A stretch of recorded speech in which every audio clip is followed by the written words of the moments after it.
우리 지난 시간까지는 파이프 유동에서 손실에 대해서 생각해 보았습니다. 그래서 파이프 유동을 우리가 살펴볼 때 어, 실제 유동은 손실이 있으니까, 그죠? 손실까지 포함해서 좀 더 정확하게 파이프 시스템을 설계하기 위해서는 손실을 계산을 해야 되는데, 어떤 이론적인 근거에 의해서 손실을 선정할 수 있으면 제일 좋겠지만은, 그러기 위해서는 훨씬 더 많은 공부를 해야 되고 훨씬 더 많은 지식을 여러분들이 겸비해야 됩니다. 그런 거 없이, 그런 거 하기 전에 현장에서 손쉽게 손실을 계산할 수 있는 방법에 대해서 지난 6장에서 배웠던 겁니다. 그래서 그 경우는 수많은 사람들이 경험에 의해서, 그리고 실험에 의해서, 이런 조건일 때는 파이프 유동 내에 손실이 이 정도 나오더라 라고 하는 어떤 경험적인 관계식으로부터 우리가 손실을 예상을 했었습니다. 그것이 바로 프릭션 코에피션트죠. 프릭션 코에피션트를 계산하는 방법이 어떤 이론적인 근거에서 나온 게 아니고, 수많은 데이터, 실험적 데이터를 갖고 우리가 경험적으로 얻은 관계식을 통해서 프릭션 코에피션트를 구하면, 그 다음부터는 이제 에너지 방정식을 이용을 해서 우리가 손실을 예상을 할 수 있었습니다. 7장에서는 오늘부터는 7장에서 있는 내용을 공부를 할 텐데, 7장 내용은 디멘저널 어널리시스하고 시뮬리투드입니다.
그래서 유체 유동을 분석하는 방법, 다시 말해서 내가 유체 유동에서 알고자 하는 인포메이션을 얻는 방법은 크게 세 가지가 있습니다. 수학적인 방법, 쉽게 말해서 이론적으로 접근하는 거죠.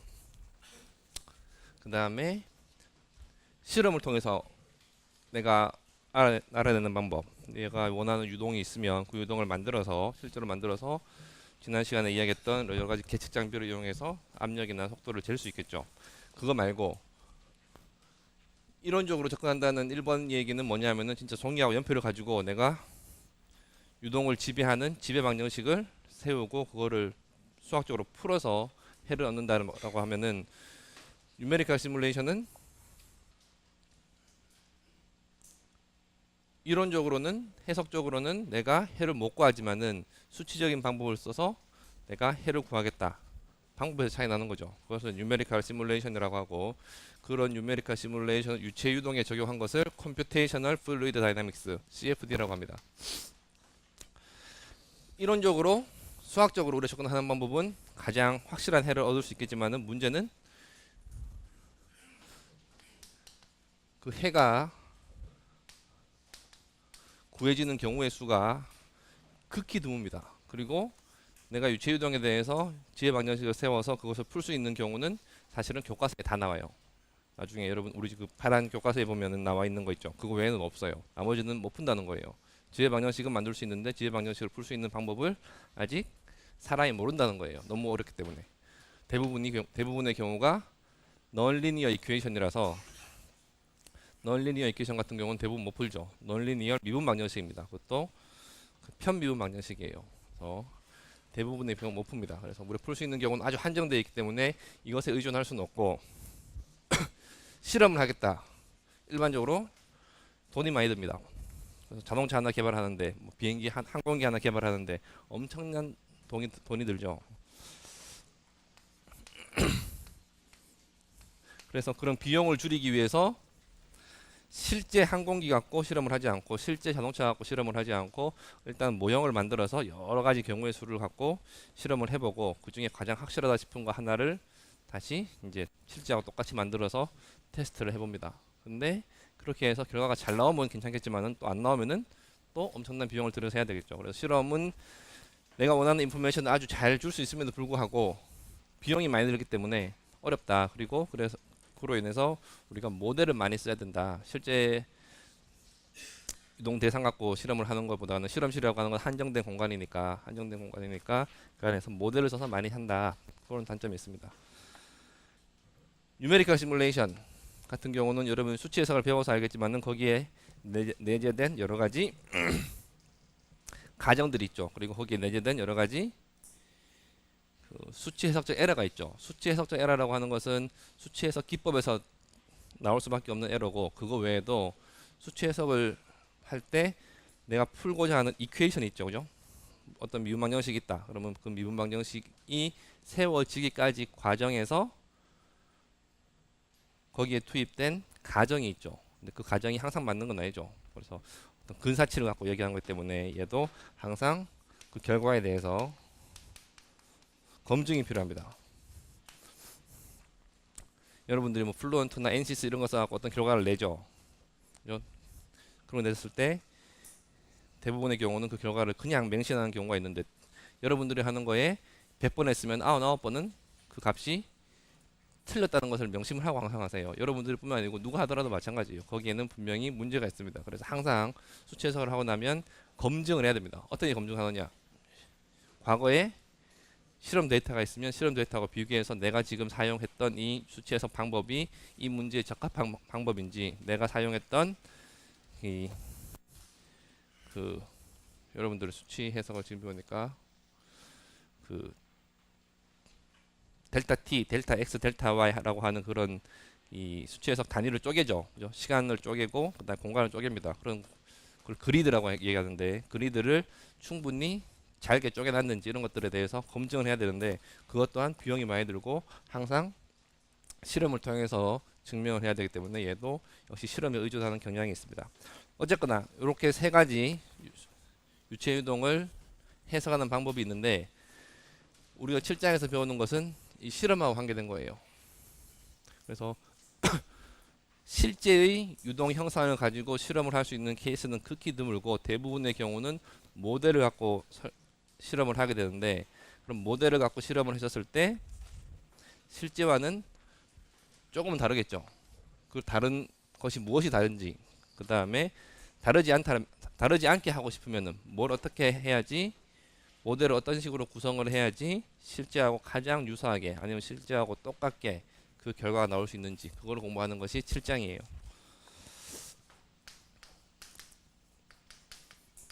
그래서 상사성, 여기서 상사성이라고 하는 것은 두 유체 유동에 대한 상사성인데, 결국 이야기 생각을 해보면 원형 모델하고, 그죠? 그다음에 실험에 쓰는 모델하고의 사이에 상사성이 있으면 실험을 통해서, 모델을 이용한 실험을 통해서 얻은 결과를 그대로 원형에다 적용할 수 있다는 겁니다. 그래서 이 상사성을 보게 되면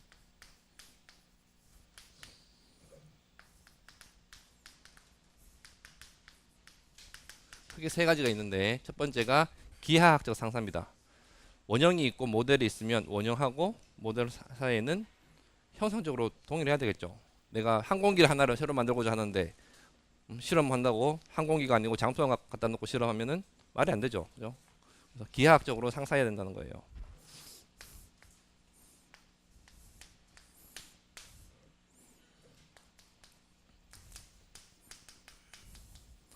그래서 모델에서의 어떤 길이하고 원형에서의 길이의 비가 일정해야 된다는 겁니다.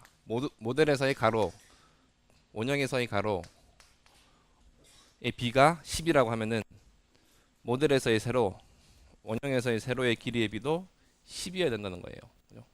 똑같이 스케일 다운이 돼야 된다는 겁니다. 그래서 그것을 LRR이라고 하는 걸 레시오 비율을 이야기하는 거고, 이것이 동일하면 일정하면 기하학적 상사가 있다고 본다는 겁니다. 비행기다 그러면은 비행기의 동체의 길이, 비행기의 날개의 길이, 비행기 동체의 지름, 그죠? 뭐 비행기 꼬리 날개의 뭐 면적, 이런 것들이 원형과 모델 사이에 다 동일하게 그 비가 유지돼야 된다는 거예요. 그래서 동체는 2분의 1로 줄였는데 날개는 실제하고 똑같이 만들어놨다. 그건 기하학적 시뮬러리티가 성립 안 한다는 거예요. 그죠? 당연한 얘기고, 그 다음에 모델과 원형의 유동이 서로 상사하려면 기하학적으로만 상사해서 될 게 아니고 운동학적으로도 상사해야 됩니다.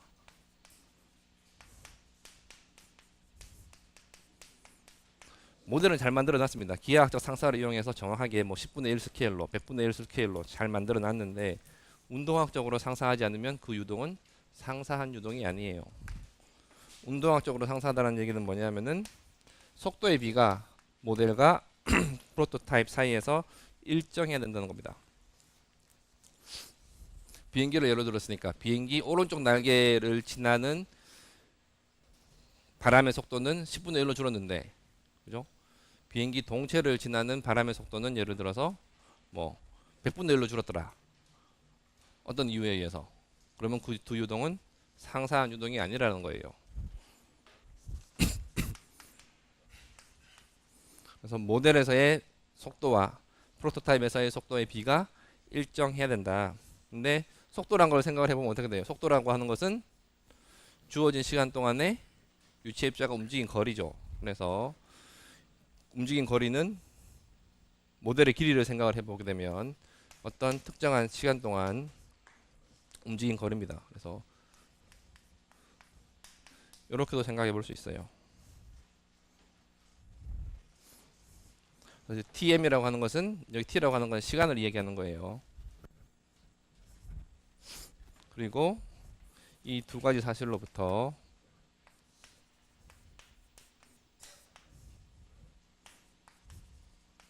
분자 분모를 바꿔줘서 분자에는 길이만, 분모에는 시간만 남겨서 이렇게 하게 되면 결국 기하학적인 상사하고 시간에 대한 상사, 타임 스케일에 대한 상사의 비가 일정하면 속도의 비가 일정하다는 결론이 나오죠. 그래서 이 조건이 만족이 돼야 됩니다. 이것만 만족될 게 아니고 운동학적인 거를 생각해 보면 속도만 중요한 게 아니고 가속도도 중요하죠. 그래서 모델에서의 가속도, 원형에서의 가속도의 비도 일정해야 됩니다. 이거를 보게 되면 가속도는 결국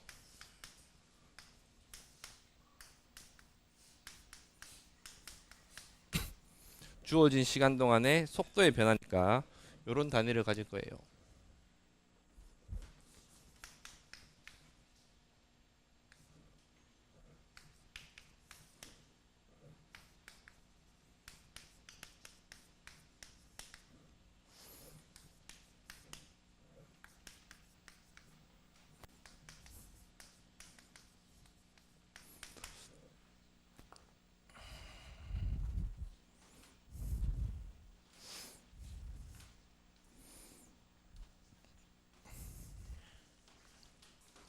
그래서 운동학적으로 상상하기 위해서는 속도의 비도 일정해야 되고 그 다음에 가속도의 비도 일정해야 되는데, 이 두 가지가 동시에 일정하기 위해서는 이거 관계식을 보게 되면 결국 길이의 비가 일정해야 되고 그 다음에 동시에 시간의 비가 일정해야 되죠. 그죠? 두 개가 동시에 일정하면은 속도도 가속도도 다 그 비가 일정해집니다. 그래서 그걸 달리 한번 생각해 보면 기하학적인, 아니 운동학적인 상사가 성립을 하면 당연히 기하학적인 상사도 따라서 성립을 하게 된다. 그죠? 운동학적인 상사의 조건에 기하학적인 상사의 조건이 포함되기 때문에 운동학적인 상사가 성립이 되면 기하학적인 상사는 성립될 수밖에 없다라는 결론이 있습니다.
내가 실험을 하기 위해서 모델을 구성을 하는데, 그리고 실험 장치를 구성하는데 기하학적인 상사, 운동학적인 상사만 고려해서 될 게 아니고 마지막으로 역학적인 상사도 고려해야 됩니다. 이 유체 유동에 관계되고 있는 주요한 힘들, 그죠? 그걸 포함한 게 다이나믹스죠. 그래서 이 역학적인 상사까지 만족이 되면 원형과 모델 사이의 이 유동은 서로 상사하다라고 볼 수 있는데, 그래서 모델에서 얻은 결과를 원형에다가 그대로 적용할 수가 있는데, 그럼 다이나믹 시뮬레이터는 뭐냐 생각을 해보면 결국 힘에 비해요. 모델에 적용하고 있는 힘, 원형에 작용하고 있는 힘의 비도 일정해야 된다는 거예요. 그래서 꼬리 부분에 작용하고 있는 힘의 비와 뭐 동체 앞부분에 작용하고 있는 힘의 비도 똑같이 10분의 1, 10분의 1, 100분의 1, 100분의 1이어야지 한쪽은 10분의 1, 한쪽은 100분의 1이다. 그 비가 그러면 안 된다는 거예요. 뉴턴의 제2법칙에 의해서 힘은 결국 ma와 같으니까 이렇게 적을 수도 있겠죠. 그래서 이거의 비가 모델하고 프로토타입 사이에서 일정해야 되고, 대부분의 경우 유체유동의 경우, 엔지니어링 유체유동의 경우 밀도의 비는 일정합니다. 그죠? 밀도가 중간에 바뀌는 경우가 없죠. 뭐 내가 실제 유동은 공기 중에서 일어나는데 실험은 물 속에서 했다. 그 비는 물의 밀도하고 공기의 밀도는 내가 보통 다 일정하게 유지시켜 주죠.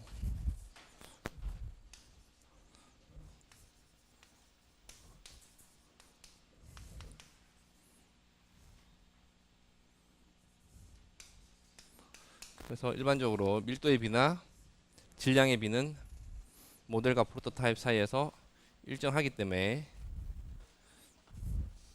이런 경우가 대부분이니까 역학적 상사가 만족이 된다라고 하면은 결국은 가속도의 비가 일정하면 역학적인 상사도 만족이 된다는 거예요.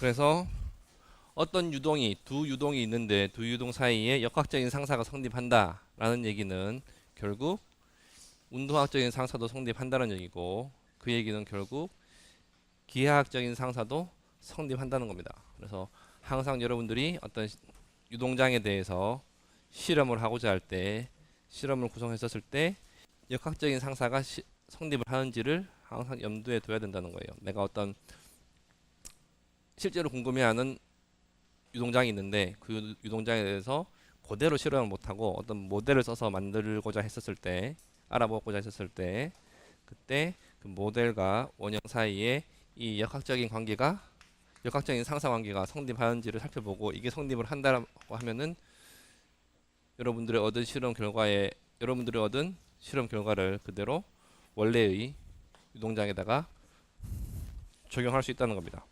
그럼 역학적 상속이라고 하는 게 이거의 비가 일정하다라고 하는 건데, 힘의 비가 일정하다는 말이 무슨 말인지 좀 더 구체적으로 살펴보도록 하죠.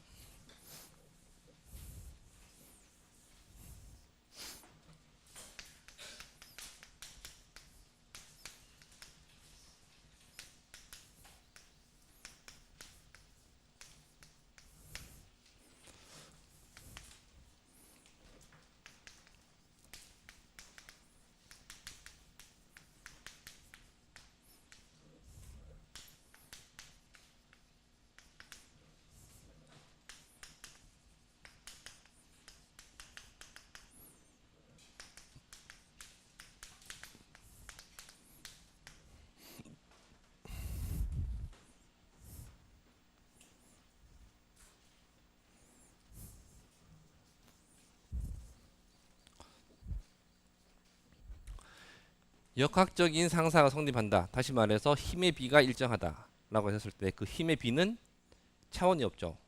분자에도 힘이고 분모에도 힘이니까, 다시 말해서 분자에는 단위가 뉴턴이고 분모에도 단위가 뉴턴이니까 그 힘의 비는 단위가 없는 거죠. 그래서 넌 디멘저널 넘버라는 게 개념이 나온 겁니다. 넌 디멘저널이라고 하는 게 디멘전이 없다는 얘기죠. 그죠? 차원이 없다는 거예요.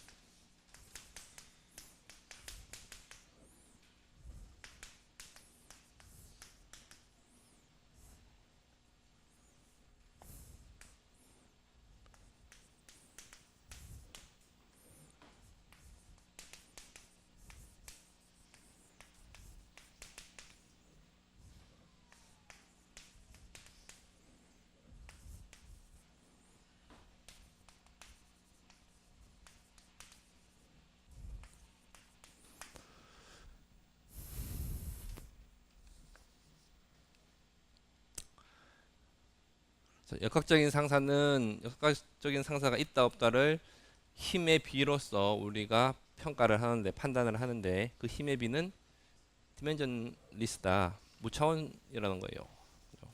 분자 분모 단위가 똑같으니까. 그러면은 그런 힘의 비를 알아본다는 얘기는 우리가 이미 언급했던 레이놀즈 수 같은 무차원 수를 알아보는 것과 사실은 동일한 얘기가 되는 겁니다.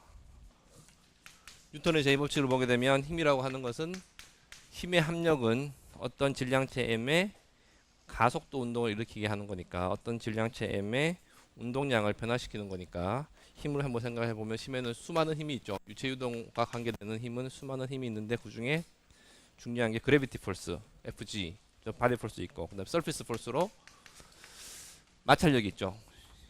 전단력, 비스커스 시얼 폴스가 있고, 그다음에 또 중요한 게 프레셔 폴스가 있습니다. 그죠? 그리고 뭐 일장에서 배웠던 서피스 텐션도 있을 수 있고, 그래서 G는 그래비티, 여기 누는 비스커스 폴스를 의미하는 거고, P는 프레셔를 의미하는 거고, T는 서피스 텐션을 의미하는 거예요. 그래서 이런 수많은 힘들이 있는데, 이것들의 합력이 질량체 m의 유체 입자에 어떤 가속도 운동을 일으키게 하는 소스가 됩니다. 그래서 이런 힘들이 있으면, 어떤 유체 유동에 이런 힘들이 작용하고 있으면 그런 힘들의 비들이 원형과 모델 사이에 일정해야 된다는 거예요.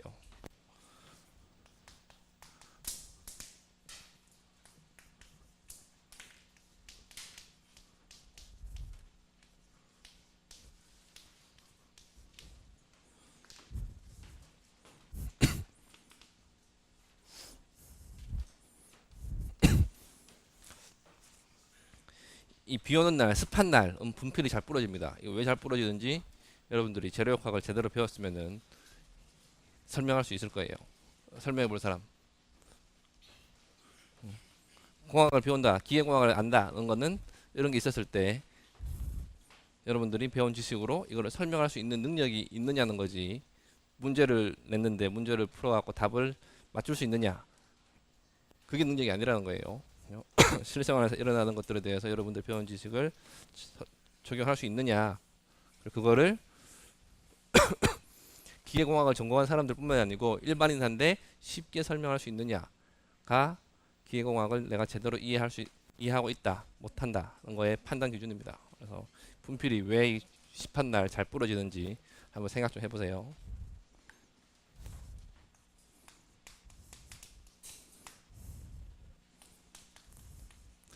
우리가 레이놀즈 수를 미리 배웠으니까 얘는 무차원수입니다. 그죠? 대표적인 넌 디멘셔널 넘버고, 그러면 얘는 도대체 어떤 힘의 비율을 표현하고 있을지 한번 생각해 보죠. 이미 뭐 그 결과는 앞서서 수도 없이 이야기했었는데, 이제 레이놀즈 수가 왜 그 어떤 힘의 비율을 그렇게 표현하고 있는지를 오늘 공부할 수 있는 겁니다.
우리 6장에서 파이프 유동을 하셨으니까 파이프 유동에서 손실은 결국 마찰 때문에 일어나죠. 그죠? 벽면하고 유체하고의 마찰 때문에 벽면이 유체를 못 움직이게 노슬리 컨디션을 부여를 해서 못 움직이게 붙잡아두는 마찰력에 의해서 손실이 발생을 하는데, 그 말은 파이프 유동에서 가장 중요한 힘 중에 하나는 바로 마찰력이라는 거예요. 그건 다른 말로 얘기하면 그게 곧 드래그가 되는 건데, 그럼 파이프 유동을 지배하는 주된 힘은 이 비스코스 폴스라는 거고, 이 비스코스 폴스가 실제 파이프 내에서의 작용하는 거 하고 내가 실험하고자 하는 모형에서 작용하는 거 하고 그 비가 일정을 하면 두 파이프 유동 사이에는 역학적인 상사가 성립한다는 겁니다. 그죠?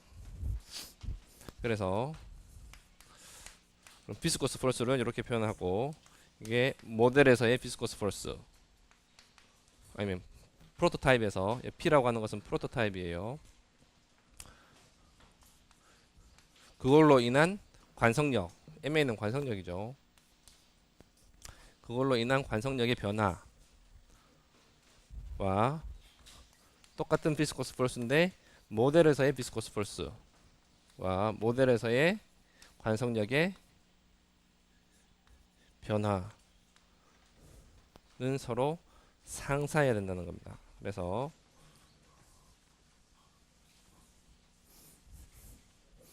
모델에서의 비스코스 폴스, 프로토타입에서의 비스코스 폴스의 B는 당연히 관성력의 B와도 같아야 되겠죠. 그죠? 뉴턴의 제2법칙에 의해서 F는 ma니까 이렇게 된다면 이 B도 당연히 같아야 되고, 그래야지 역학적인 상사가 성립한다라고 할 수 있겠죠.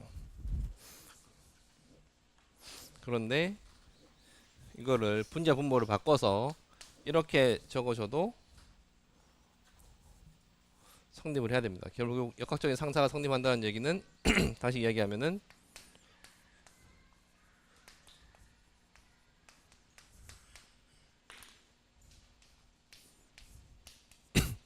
이 B도 성립한다는 얘기죠. 물론 이때 B는 위에서의 B와는 다른 값을 가지겠지만 어쨌거나 얘가 일정하다고 한다면은 얘도 일정해야 되죠. 그래서 얘도 일정해야 됩니다. 이걸 보게 되면 뭐예요? 이게 바로 분모에는 비스코스 폴스고 위에는 관성력이죠. 그래서 레이놀드 수가 이렇게 정의가 되는 거예요.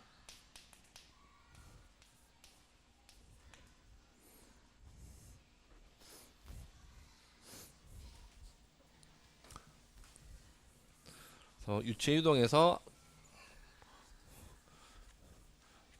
비스코스 폴스가 지배적인 경우는 아주 많습니다. 그래서 레이놀드 수가 자주 등장하는 거예요.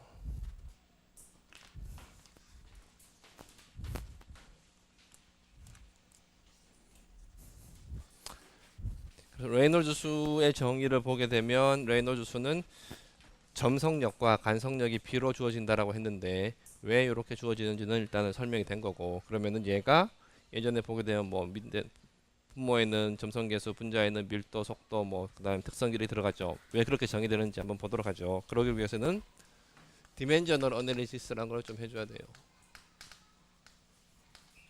구체적으로는 다음 시간에 배울 건데, 간단하게 디멘저널 어널리시스를 본다고 한다면은 별게 아니고 이 단위를 본다는 거예요. 어떤 물리량의 단위, 속도라고 하면은 미터 퍼 세컨드, 길이라고 하면 미터. 그러면은 어떤 두 물리량이 있다 라고 하면은 그 물리량들의 어떤 그런 단위들을 봐서 그 두 물리량의 관계를 내가 설정을 해주는 것을 바로 디멘저널 어널리시스라고 이야기합니다.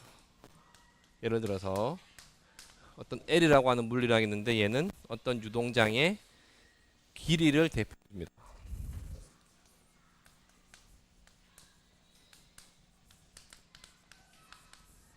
그걸 랭트 스케일이라고 이야기를 해요. 대표 길이. 파이프 유동이라고 하면은 대표 길이를 파이프의 지름으로 생각할 수 있겠죠. 그죠? 대부분의 경우는. 속도 있습니다. 속도가 있으면은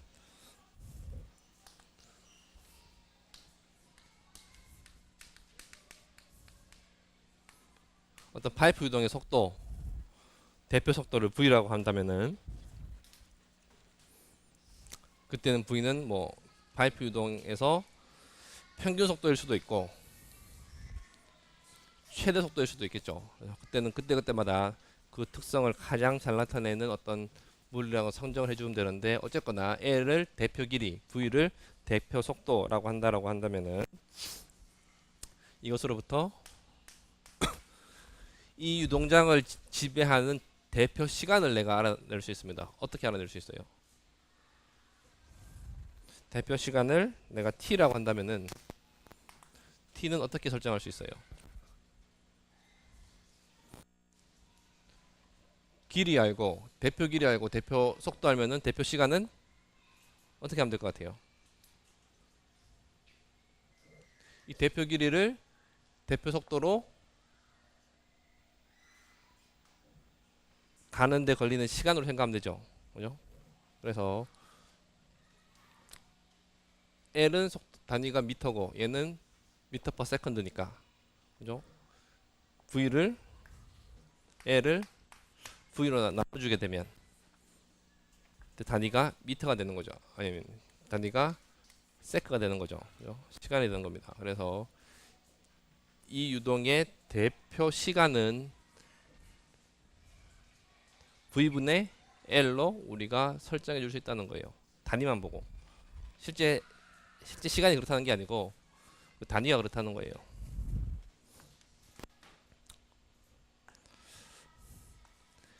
엑셀러레이션도 마찬가지로 생각해 볼 수 있습니다. 이 유동행 장에서 지배적으로 나타나는 가속도 내지는 이 유동장을 대표할 수 있는 가속도는 단위 시간당 속도 변화니까 속도는 대표 속도 그대로 쓰는 거고 시간은 좀 전에 구해놨죠. 그래서 이 대표 시간 동안의 속도를 생각해 보면 이렇게 됩니다. 그죠? 그럼 요거는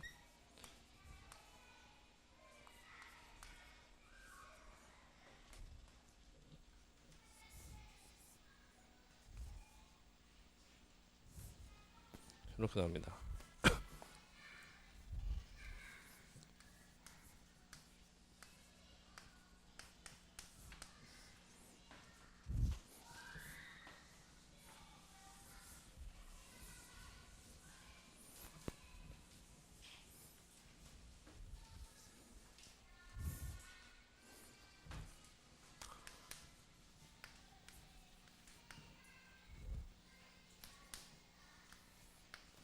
그렇다라고 하는 얘기는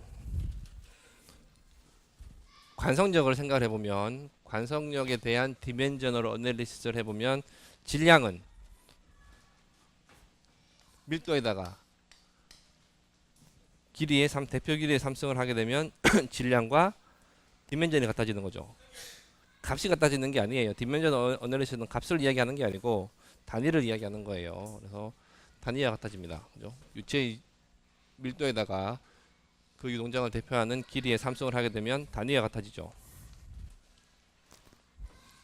가속도는 좀 전에 해놨죠.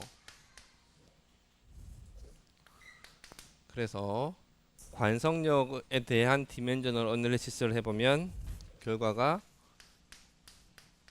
이렇게 나옵니다.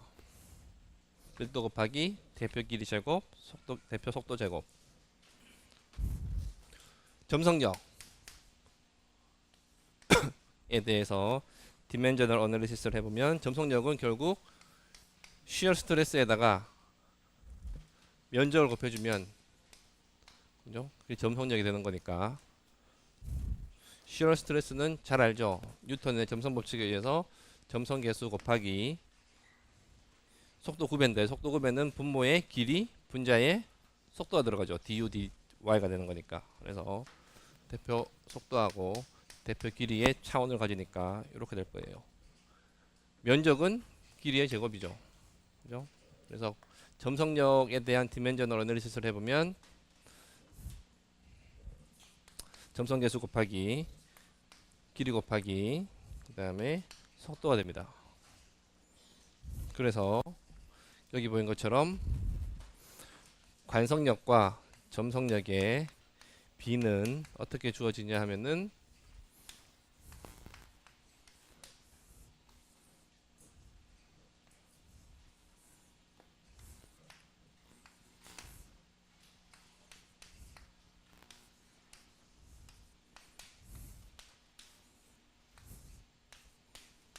이런 식으로 주어지는 거예요. 얘가 바로 레이놀즈수가 되는 겁니다.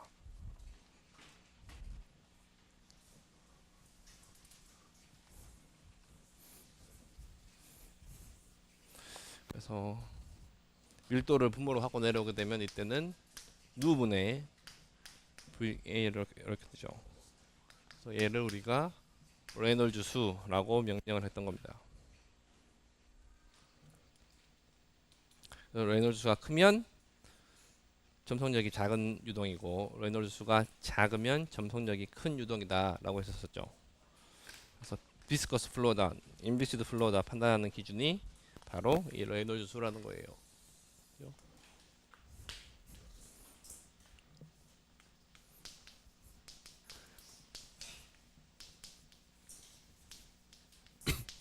유체이동에서 가장 대표적인 무차원 수가 레이놀즈 수인데 왜 이렇게 정의되는지 오늘 이제 제대로 배우는 겁니다.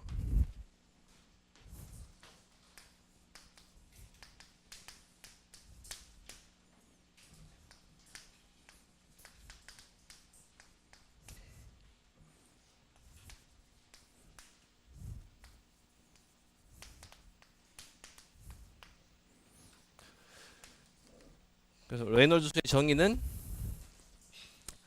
점성력분의 관성력이라는 거고, 비스커스 폴스가 지배적으로 나타나는 유동에 대해서는 반드시 고려해줘야 되는 무차원 수가 된다는 겁니다. 비스커스 이펙트가 지배적인 유동장에 대해서 내가 어떤 모델을 써서 실험을 하고자 했을 때 이 레놀드 수가 같아야 된다는 거예요. 여기 보게 되면 찍었나? 모델에서의 레놀드 수, 그죠? 아까 전에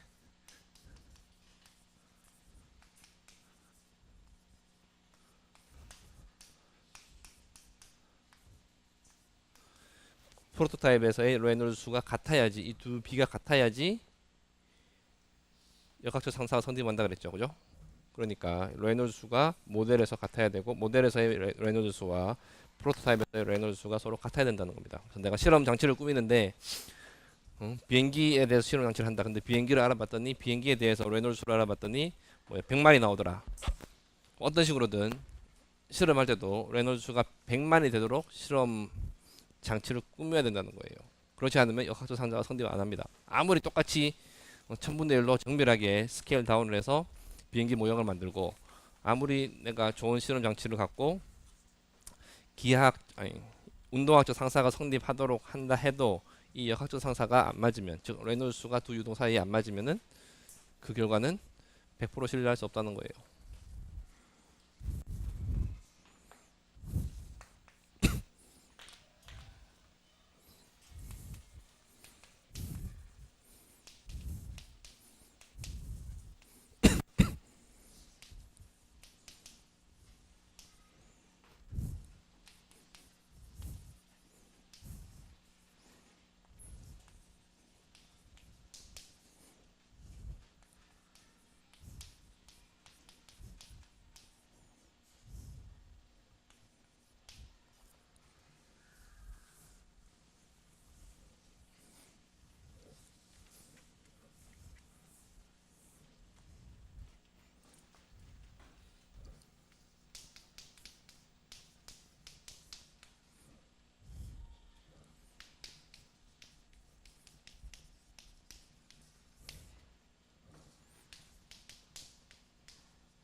그러면은 레놀드 수만 맞으면 역학적 상사라고 할 수 있느냐? 많은 유동에서 그렇습니다. 근데 어떤 유동을 지배하는 힘이 점성력만 있는 경우는 많지 않겠죠, 그죠? 댐에서 물이 떨어진다, 댐 설계를 한다. 그때 댐이 받는 힘은 점성력이 아니죠, 프레셔 포스입니다, 그죠? 주된 힘. 그리고 물이 떨어지고 있는 그 상황에서 받는 어떤 다이나믹 포스는 그래비티에 의해서 작용하는 거예요, 그죠? 그래비티가 주된 원인이 되는 겁니다. 그래서 그때는 중력을 또 생각을 해줘야 돼요. 그 말은 뭐냐면은 비스커스 폴스에 대한 무차원 수는 레놀드 수라는 게 있지만은 다른 힘들에 대한 무차원 수도 또 존재를 하겠죠. 그래서 그런 유동장에 관계되는 수많은 힘들이 있는데, 그런 수많은 힘들을 대표하는 무차원 수들이 원형에서와 모델에서 다 동일해야 된다는 겁니다. 그래야지 상사가 성립한다는 거예요. 근데 다행히도 그런 수많은 힘들이 수많이 존재하는 게 아니고 하나의 유동에 관계되는 대표적인 힘이라고 하는 것은 보통 하나 아니면 둘이에요. 그래서 한두 개만 고려해 주면은 내가 모델을 구성을 해서 실험을 했었을 때 얻는 결과를 원형에다가 그대로 적용할 수 있다는 겁니다. 그래서 다른 무차원수가 뭐가 있는지 한번 보도록 하죠.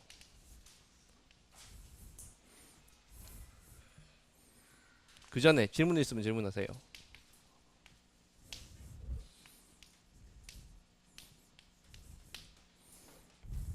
예.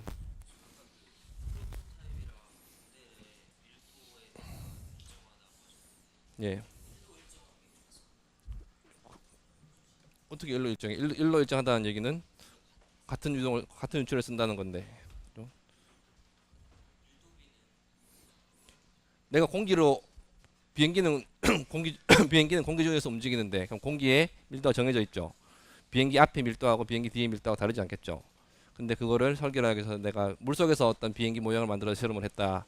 그럼 물속에 비행기 앞에 하고 비행기 뒤에 밀도가 달라집니까? 안 달라지죠.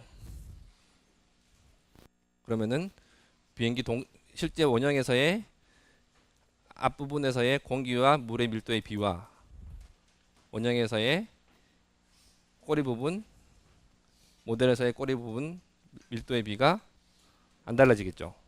같아지겠죠. 무슨 말인지 이해돼요?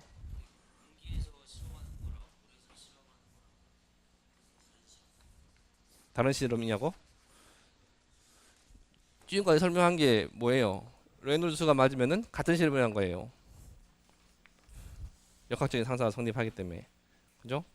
여기서 밀도의 비가 일정해야 된다는 말이 무슨 말이에요? 모델이 있고 원형이 있으면 모델의 특정 부위, 원형의 특정 부위에서의 밀도에 비하고, 좀 예를 들어 앞쪽에서의 밀도에 비하고, 그 다음에 뒤쪽에서의 밀도의 비가 일정해야 된다는 거예요. 하나는 공기 쓰고 하나 물 썼으면은 중간에 밀도가 바뀌지 않는다면은 비는 일정하겠죠.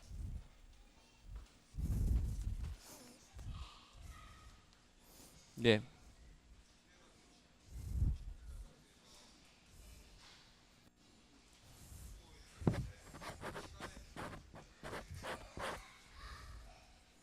시간의 비가 존재한다는 게 이해가 안 됐나?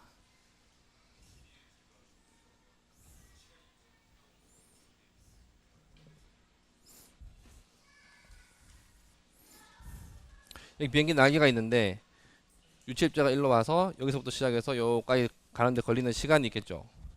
그죠? 프로토타입에서 시간이 있을 겁니다. 모델을 조금보다 뭐 10분의 1로 조그맣게 만들었어요. 그럼 모델에서 어떤 실험을 했는데 여기서 유체입자 여기서부터 여기까지 오는데 걸리는 시간이 있겠죠. 이 시간의 비가 일정해야 된다는 거예요. 두 개 사이에서. 여기서 여기까지 오는데 걸리는 시간이 얘가 뭐 예를 들어서 뭐 10배 정도 빨랐다. 응? 그러면은 예를 들어서 여기 있는 입체입자가 1로 돌아서 여기까지 오는데 걸리는 시간하고 여기 있는 입자가 1로 도는데 걸리는 시간하고 그 비도 똑같이 10이 유지된다는 거죠. 뭐라고요? 예.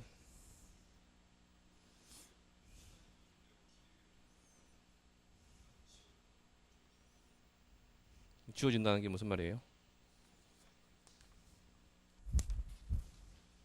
무슨 말인지 모르겠는데. 왜 지워져요? 시간하고 시간하고 길이하고 왜 그게 없어지죠? 예? 예. 근데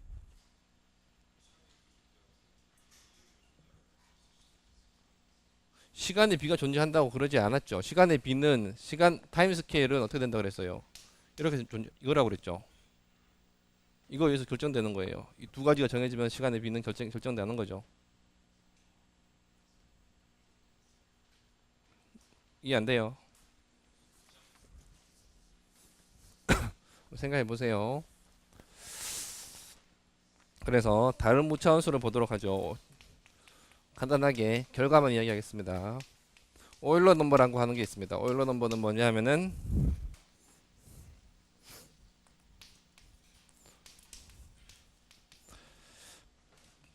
프레셔 폴스,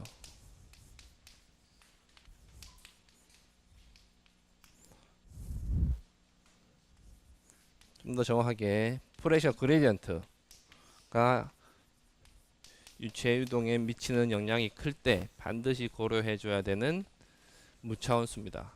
내지는 프레셔 그레디언트에 밀접하게 관계되어 있는 무차원수입니다. 그래서 정의하기를 오일러 수는 이렇게 정의를 하고 이너셜 폴스하고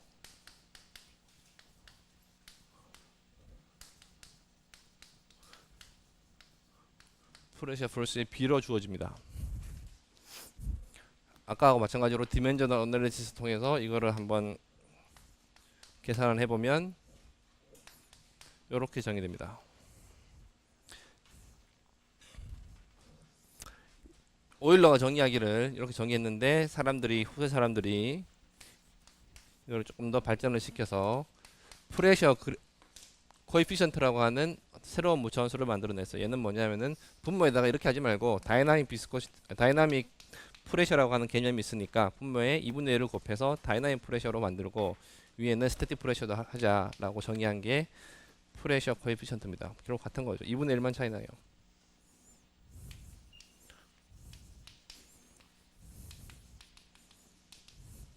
그래서 요즘에는 전부 다 프레셔 코에피션트 갖고 이야기를 합니다. 두 유동 사이에 프레셔 코에피션트가 같더라 다르더라 이만큼 차이 나더라 그렇게 얘기를 합니다.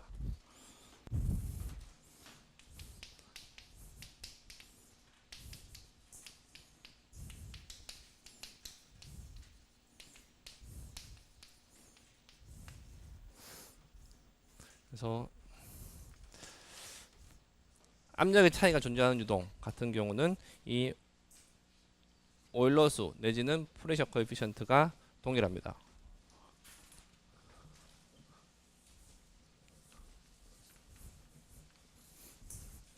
또 다른 얘가 뭐냐면은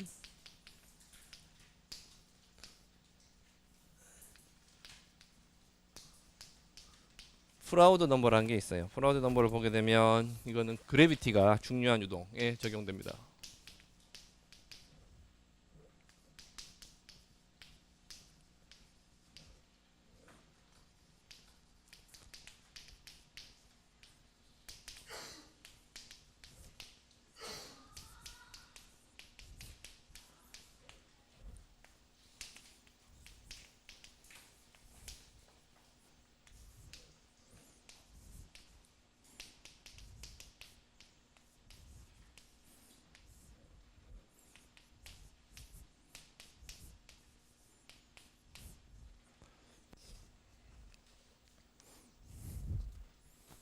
그래서 프라우드가 그래비티 효과를 잘 나타내는 무차원수에 대해서 이렇게 정리를 했었습니다. 해봤더니 루트 GL분의 V로 정리가 됐었고 또 다른 거 여러분들이 어려서부터 많이 들었던 마하수 그죠? 마하 넘버는 어떤 힘이 관계된 거냐 어떤 힘이 관계됐을 것 같아요. 마하수를 우리가 3장에서 배웠는데 뭐 할 때 배웠어요? 응? 마하수는 뭘 판단하는 기준이었죠? 뭐라 큰 소리로? 그렇죠. 압축성 유동, 비압축성 유동을 구분할 때 마하수를 썼었죠. 거기에서 여러분들이 힌트를 얻을 수가 있는데 얘는 무슨 힘과 관계된 거냐 하면은 압축력과 관계되는 겁니다.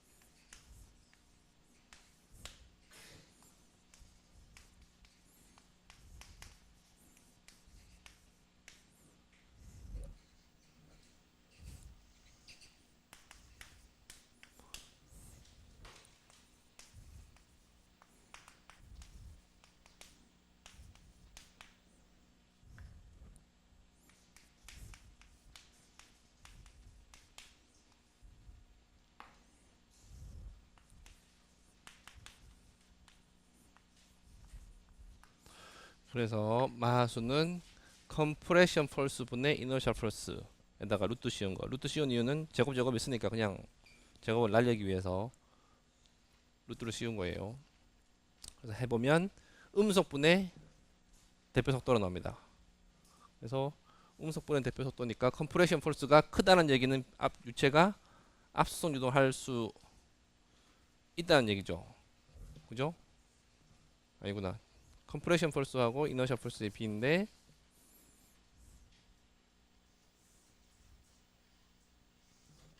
음, 음.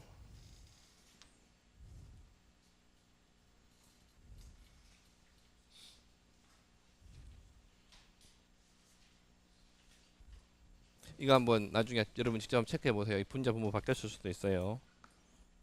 컴프레션 포스가 크면 마하수가 커야 되니까. 그죠? 직접 한번 체크해 보세요. C분의 V로 나오는지, 이렇게 했을 때 C분의 V로 나오는지 V분의 C로 나오는 건지, C분의 V가 맞는 거예요. 이 감마는 뭐냐면은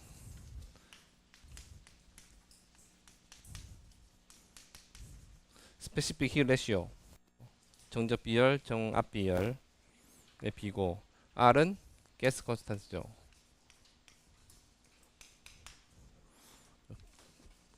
공기일 경우 287.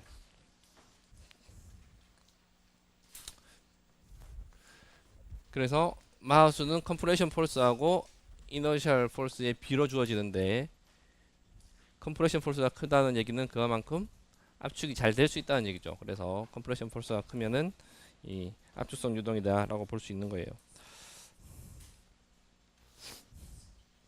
여기 보게 되면 전부 다 정의가 다릅니다. 어떤 경우는 이너셜 포스가 분자에 있고 어떤 경우는 분모에 있죠. 이거는 최초에 이걸 정의한 사람들이 그냥 알아서 정의한 거예요. 그래서 아까 전에 맨 처음에 7장 처음에 나왔던 얘기처럼 비스커스 폴스 분의 관성력이 같아야 될 수도 있는 거고, 반대로 그냥 관성력을 분모해 놓고 비스커스 폴스를 분자에 두어도 되죠. 그래서 이거는 이 사람들이 어떻게 맨 처음에 정리를 했느냐에 따라서 달라지는 거고, 뭐 중요한 게 아니에요. 그래서 여기 루트 들어간다. 왜 들어가냐? 그냥 결과 봤더니 여기 제곱 나와 있는 거 보다가는 깔끔하게 없어지는 게 나오니까 붙여놓은 거예요. 그래서 마하수는 압축력과 관계된 무차원수고, 그 말은 뭐냐면은 압축력이 크다는 얘기는 그만큼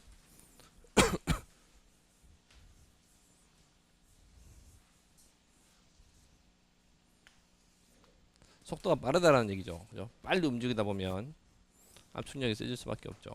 그래서 마하수가 크면은 압축성 유동으로 본다는 거예요.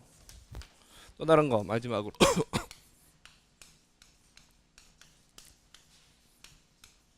웨버 넘버가 있습니다. 웨버 넘버는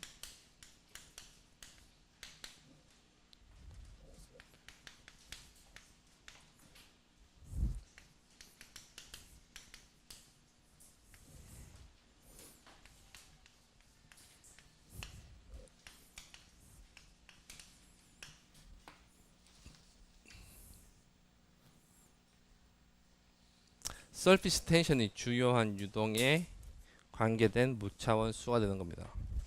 그래서 웨버 넘버는 정의되기를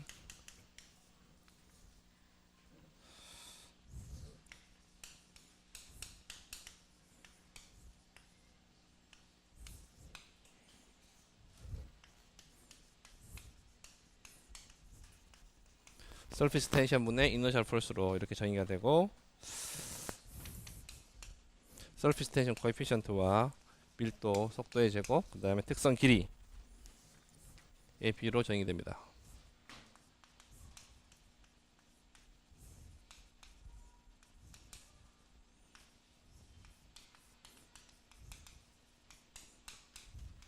왜 얘들이 이렇게 정의되는지 아까 전에 디멘전 어널리시스를 써서 레노즈 수에 대해서는 보여줬는데, 나머지 것들에 대해서도 여러분들이 충분히 잘 할 수 있어야 됩니다. 각자 한번 해보세요. 어려운 거 아니니까.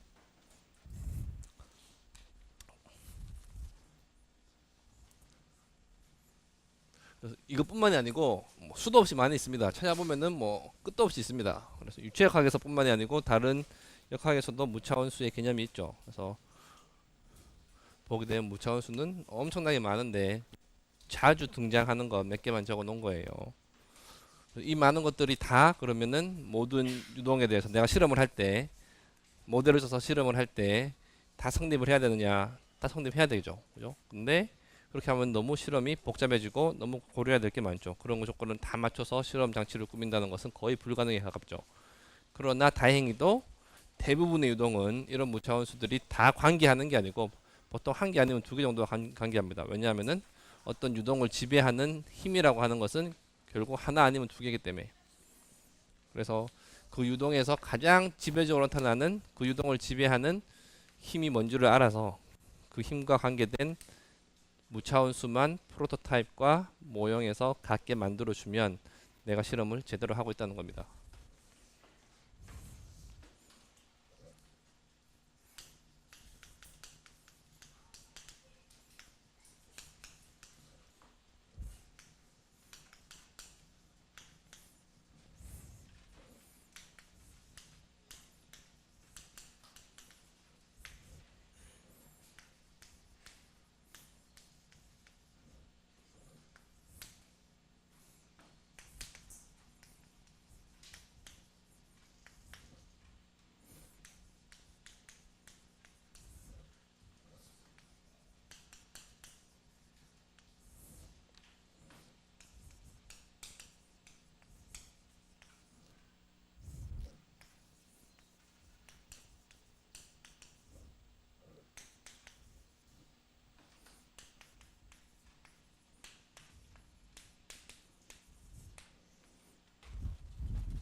질문 있어요?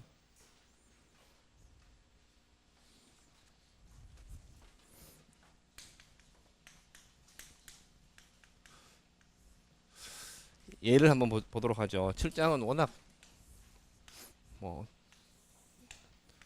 쉽기 때문에 예를 한번 보면 훨씬 더 이해가 잘 될 거예요.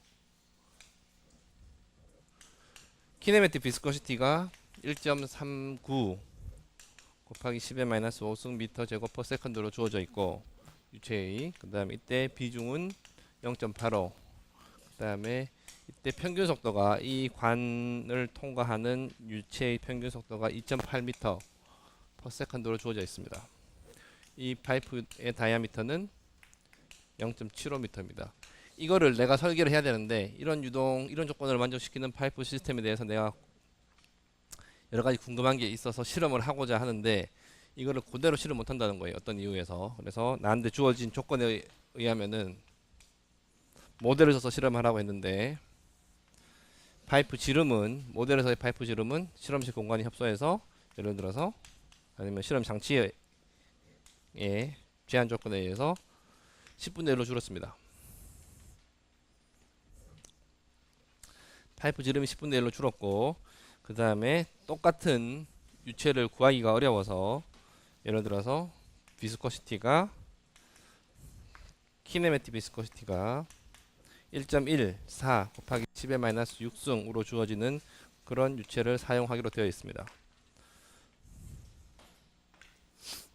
그리고 지금 실험실의 온도는 15도씨여서 이때 이 유체의 밀도는 999kg per 미터 3승으로 주어져 있습니다.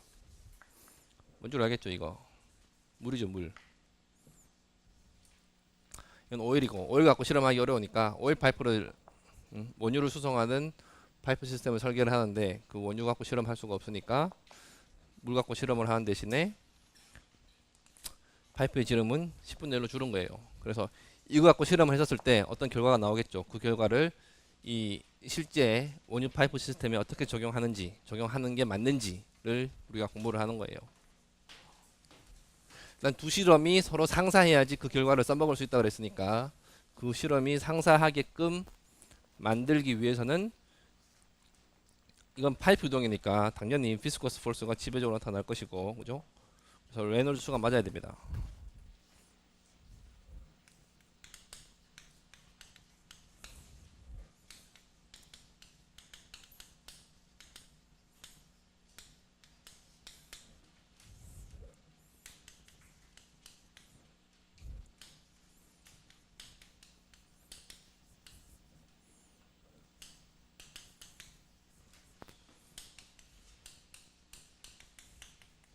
질문이 두 개가 있는데 그러면은 이 모델에서 유동의 속도를 얼마나 해줘야 되느냐 그죠?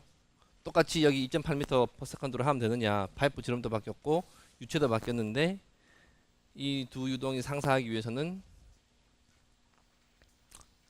실험에서의 속도를 얼마로 해야 되느냐? 그걸 묻는 거고, 두 번째는 그렇게 실험을 하셨을 때 모델에서의 프레셔 감소가 있겠죠.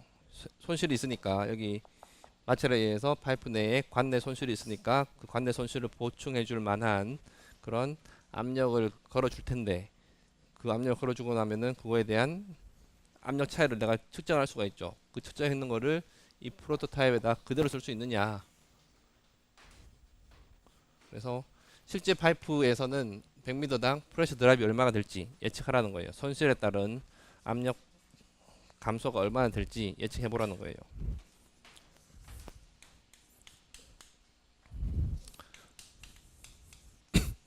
생각을 해보면 당연히 시뮬러리티가 존재를 해야 될 거니까, 시뮬러리티가 존재를 해야지 이게 쓸모 있는 결과가 되는 거니까 레놀드 수가 같아야 되고, 그 다음에 비스코스 폴스를 맞춰주게 되면 거기에 따라서 프레셔 드랍도 역학적으로 상승하면 같아야 되죠. 그래서 프레셔 코에피션트가 같아야 됩니다. 그래서 첫 번째,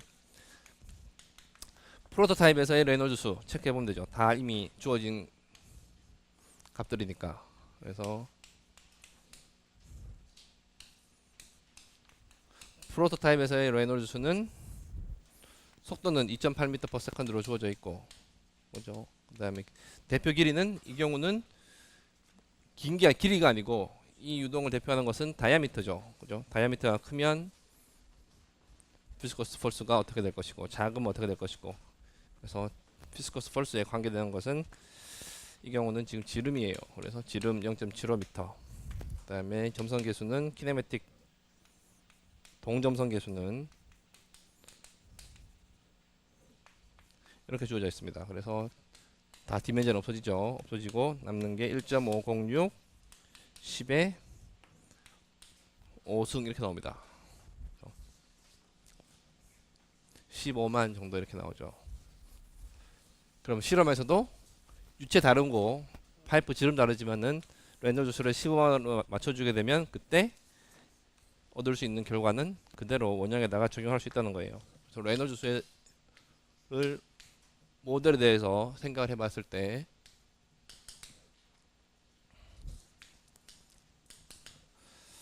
속도는 아직 모르고, 속도는 내가 정해주는 거고, 주어진 조건이 지름이 0.075m였고, 그 다음에 동점선 계수는 1.414죠.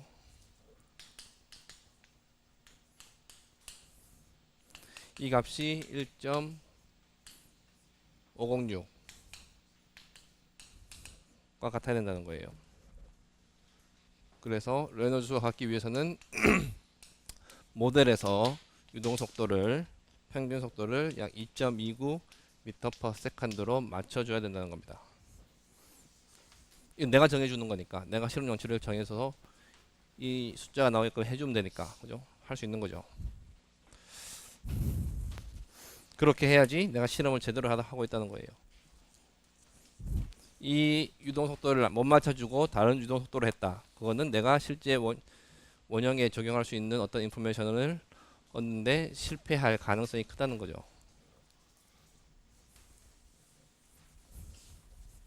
그래서 2.29 m/s로 평균 속도가 가지게끔 실험을 했습니다. 해서 프레셔 감소를 내가 측정을 해봤어요. 예를 들어서 프레셔 측정법 많이 배웠으니까.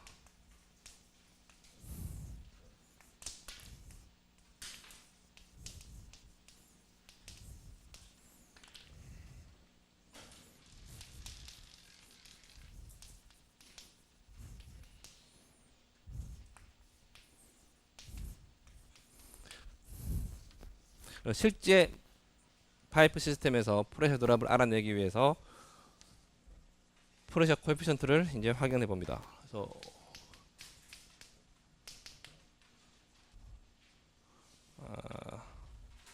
아까 내 문제 안 적어줬는데, 모델에서 실험을 해봤더니 델타 P가 모델에서 4.5 파스칼 나왔습니다. 1m당 1m 사이에서 4.5 파스칼의 프레셔 드랍이 있는 걸로 측정이 됐었습니다. 그래서 이걸 바탕으로 모델에서의 프레셔 코에피션트를 계산을 해보면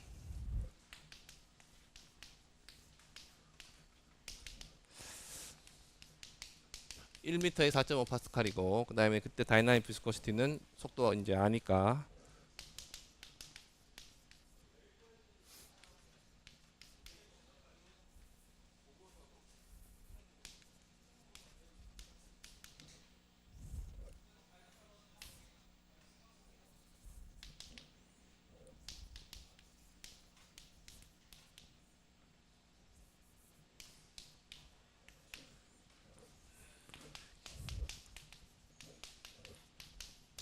1.718 CM-3승 정도 나옵니다. 프레셔 코에피션트는 대부분 다 단위가 CM-3승으로 나와요.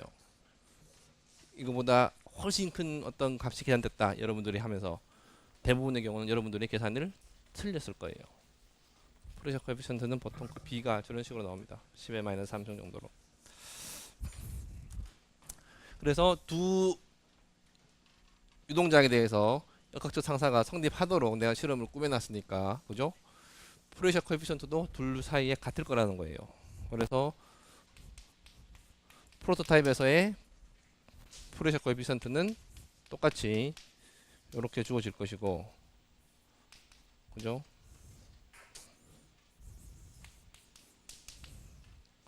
이게 1.718 10-3승이 돼야 되니까 여기서부터 실제에서의 프레셔 드랍을 알 수 있다는 겁니다. 그래서 프레셔 드랍을 한번 생각을 해보면,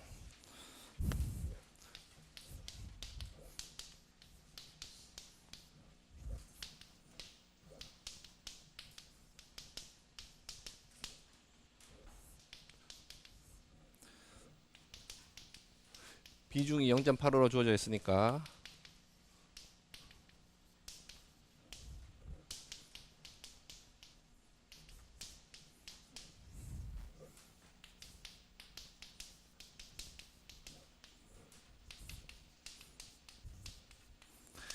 약 5.72 파스칼 정도 나옵니다. 계산해 보면 저 5.72 파스칼은 몇 미터당 5.72 파스칼이에요. 응? 하나 명심할게. 여기는 4.5 파스칼 갖고 프레셔 코에피션트를 계산했죠. 이 4.5 파스칼은 1m당 4.5 파스칼이었어요. 그래서 프레셔 코에피션트가 똑같을 것이다 라고 생각해서 계산해 봤더니 얘는 5.72 파스칼이에요. 응? 그러면 얘는 몇 미터당 5.72 파스칼로 생각해야 되는 거예요. 그렇죠. 기하학적인 상사가 유지되고 있으니까 10m당이에요. 두 개 지름의 비가 10이었죠. 그죠? 여기 1m에 해당하는 것은, 모델에서 1m에 해당하는 것은 프로토타입에서는 10m에 해당한다는 거예요. 그래서 10m당 5.72 파스칼이었기 때문에 질문은 100m당이었죠. 10m당 5.7이면은 100m당은 리니어 시스템이니까 57.2 파스칼 per 100m가 된다는 거예요. 왜냐하면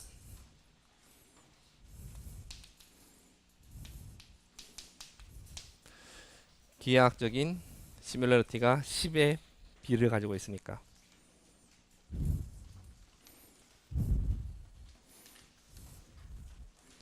질문 있습니까? 없죠.